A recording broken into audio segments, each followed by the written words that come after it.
হরে কৃষ্ণা, রাধে রাধে বন্ধুরা। আশা করছি তোমরা সবাই ভালো আছো, সুস্থ আছো। আমিও তোমাদের কীভাবে ভালো আছি, সুস্থ আছি। আর এখানে দেখো, আজকে কিন্তু তোমাদের সাথে শেয়ার করতে চলে এসেছি ছোট্ট গোপুসোনার সকালের মিনি ভিডিও। তো এখানে দেখো, গোপুসোনাকে কিন্তু আমি চলে এসেছি তুলতে, আদর করে। ফার্স্টে আমি গোপুসোনাকে তুলে নিচ্ছি। এখানে ছোট্ট গোপুসোনা, উঠে পড়ো। রাধে রাধে। দর্শক বন্ধুরা দেখার জন্য তোমাকে ওয়েট করছে। চলো চলো চলো, শুভ সকাল, সবাইকে বলে দাও। তো দেখো, আমি কিন্তু ভিজে কাপড় নিয়ে এবার কিন্তু গোপুসোনার মুখ হাতটা মুছিয়ে দিলাম। তারপরে কিন্তু গোপুসোনার এখানে ভোগটা দিয়ে দেবো। গোপুসোনার ভোগটা দিয়ে তারপর সবাইকেই কিন্তু আমি ভোগটা দিয়ে দেবো, সব ঠাকুরদেরই। এবার চলো, ভোগটা আমি দিয়ে তারপরে কিন্তু তোমাদেরকে দেখাবো আমি। তো সব ঠাকুরদের প্রথমে আমি থালাটা দিয়ে দিই, থালা গ্লাসগুলো। এখানে দেখো, আমি থালা গ্লাস দিয়ে দিয়েছি। তারপরে এবারে কিন্তু আমি ভোগ দিয়ে দেবো। তো ভোগে দেখো, আজকে দিয়েছি আমি ডালিম, বাতাসা, চিড়ে, মানে সব ঠাকুরদেরই মানে আলাদা আলাদা করে দিয়েছি।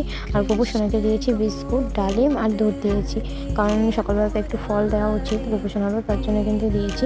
আর যেহেতু ছিল মানে বৃহস্পতিবার, তো বৃহস্পতিবার তো অনেক মানে ঠাকুরেরই কাজ থাকে, তো তার জন্য সেরকমভাবে সময় হয়নি। তো যা পেরেছি মানে তাই আমি অল্পর উপরতে দিয়েছি গোপুসোনাকে। আর দুপুরবেলাতে আশীর্বাদ দেবো তাই।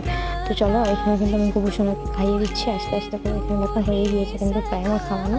তো এখানে কিন্তু দুধটা খাইয়ে দিলাম, তো এবার কিন্তু হয়ে গেছে। চলো, এবার কিন্তু আমি দুধটা খাইয়ে দিয়ে তারপর কিন্তু হাত মুখটা মুছিয়ে দেবো। তা চলো, হয়ে গিয়েছে গোপুসোনার খাওয়া। এবার হাত মুখটা মুছিয়ে দিই, তারপর কিন্তু থালা গ্লাসে তুলে। রাধে রাধে বন্ধুরা, আবার পরে নেক্সট ভিডিওতে দেখাবে তোমার সাথে। টাটা।